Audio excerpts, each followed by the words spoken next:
Hi guys, Kelly Slater here to talk about a couple of boards. Same board, different makes. This is a Gamma LFT, my latest one, and this is a Gamma Helium. Same board, slightly different weight, slightly different makeup. We worked on the Gamma shape, the model, for a couple of years. I'd say probably 2 years or so.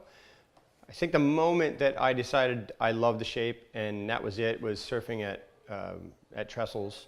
This is a while ago because we don't put models out until well after we've designed them.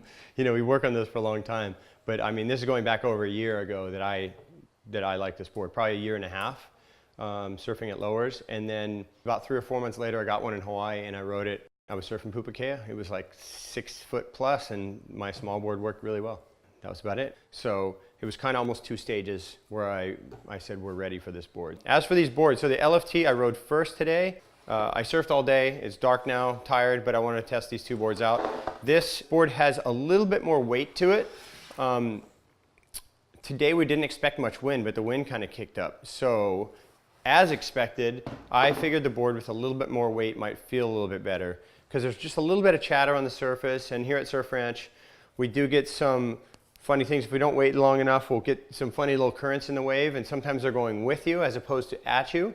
And if you're going along in a wave and then the water's kind of moving with you, you don't feel like you have that same kind of friction or that same kind of push on the water. And so the board that had a little bit more weight felt better in those sections. It just felt like a really good all-around board. I haven't ridden this board in a little while, so it was nice to kind of get back on to something feeling familiar. First wave, it felt great straight away. I rode the Helium version second. This board is a bit lighter, measurably lighter. I recently let a friend of mine in Hawaii ride this board, and he was kind of jumping out of his skin afterwards, saying how positive the feel was, how quick it was, just how responsive overall. And that's how this board felt today to me. These Helium boards are so light. They still have a good rigidity to them, good strength to them.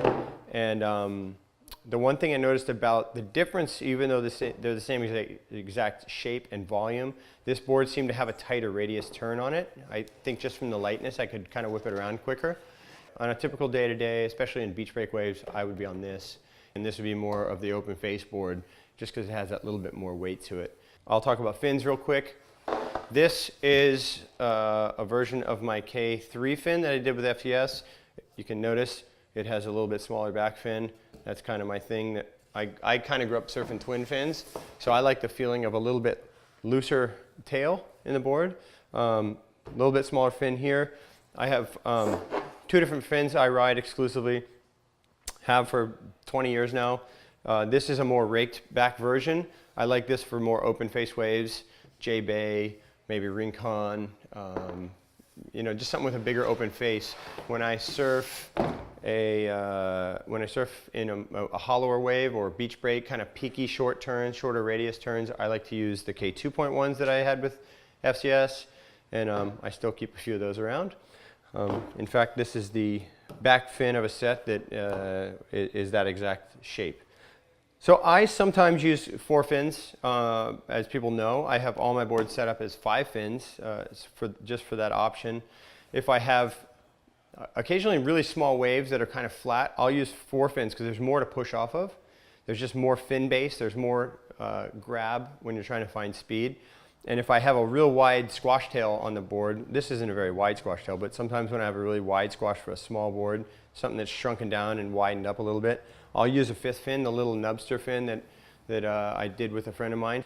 Because there's a little bit of area where these quads spread out and there's a lot of tail area. So I'll use that little nubster just to kind of lock the board in. I made that fin with a friend of mine named Sean Madison, old Florida guy who lives now in Oceanside, California.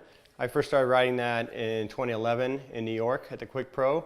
And it felt great for me. I felt like it helped me a lot in a lot of situations with boards where it felt like the quad didn't quite lock in. Sometimes they get a little bit drifty on you, and the little nubster just kind of stops that a little bit. It's almost, my theory on 5-fin boards is almost like the opposite of what the Bonzers do. But at the same time, we're both 5 fins. The Bonzers are like smaller fins in the front and a big one in the back. That comes, I think, a little bit more from that single fin era. And as I said, I came from kind of the twin fin era, so I like that feeling of the bigger pivoting fins in the front and the smaller fin in the back.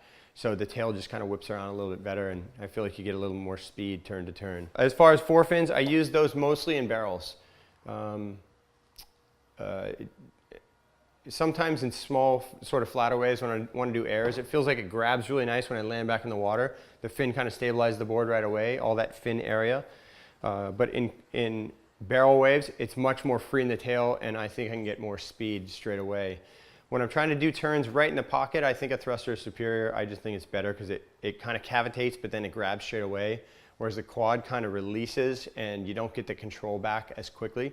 It's funny because I confuse myself a lot. I ride a lot of different kind of boards and fins, and I'll try any kind of fin, but when it comes down to it, if I'm going to look at the waves, there's a certain type of wave, a certain size or a certain shape, and a certain kind of surfing I want to do. I know exactly what I can lock into. I think you have to go into it with a theory because there's so many possibilities of things that you could do to fin setups. One that I recently saw in the past couple of years was taking the front fins and keeping them basically parallel and having the back fins turn in. And I saw this in a couple of different board models.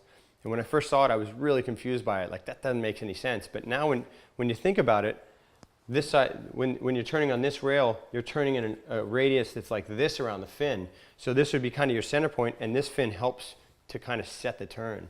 So I've been thinking about something like that with my fins as well to kind of mess around with. Anyways, I stay up at night thinking about this stuff. I draw fins all the time. I've been doing it lately, so I'm looking to come out with some new fin designs in the near future, some stuff I'm working on. And this is like, I can go on all day about surfboard design and fins and making stuff. I love making stuff with my hands. I've made a lot of fins and boards throughout the year just at home. I used to just sit around my house and take fins and reshape them and then put them on boards and stuff when I was a kid. I've always been into that design stuff. My brother is a shaper as well, Sean. So we've kind of always loved building things. Our dad was a builder, so we've always liked to work with wood and things like that. But anyway, so thanks you guys for listening, tuning in, checking it out. And I hope that everyone gets a wave at Surf Ranch one day. We're here now. I love seeing everyone's face and excitement before and during and after surfs here. So hope everyone gets here one day to surf, and come check out the Founders Cup. Come check out the event we're having in September. That's a World Tour event, and I'll see you guys soon.